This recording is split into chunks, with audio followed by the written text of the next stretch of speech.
Hello সবাইকে, রান্নাবান্না প্রতিদিন চ্যানেলে আপনাদের স্বাগতম। আজ রান্না করব কলার মোচা। তার জন্য আমি এই যে মোচাগুলোকে ছাড়িয়ে নিচ্ছি। মোচা কিভাবে পরিষ্কার করতে হয় আপনারা তো জানেনই। মোচার এই শক্ত কাঠিটা এবং এই খোসাটা ফেলে দিতে হয়। আমি এইভাবে সবগুলো মোচা ছাড়িয়ে নেব।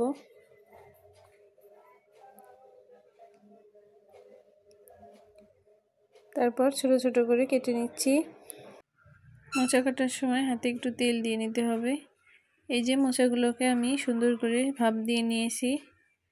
এখন আমি ছোট ছোট চিংড়ি মাছ নিয়েছি, আলু ডুমো ডুমো করে কেটে নিয়েছি, একটু পেঁয়াজ কাঁচা লঙ্কা কেটে নিয়েছি।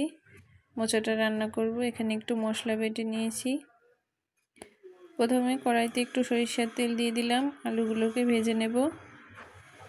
মোচার মধ্যে ছোট ছোট করে আলু কেটে দিলে মোচার টেস্ট ভালো হয়। আলুগুলো ভাজা হয়ে গেছে, এখন নামিয়ে নিলাম।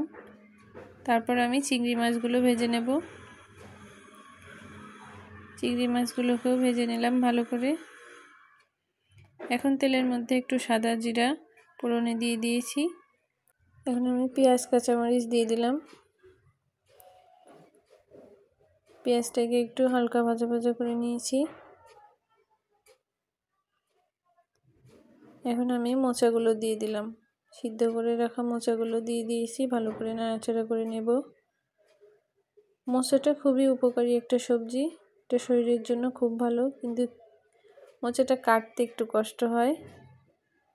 এখন আমি পরিমাণ মতো হলুদ লবণ দিয়ে দিলাম।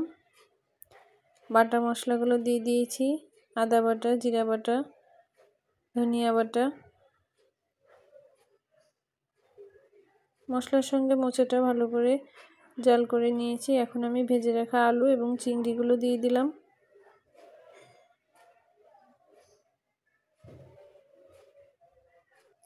সামান্য একটু জল দিয়ে ঢেকে দিয়েছি।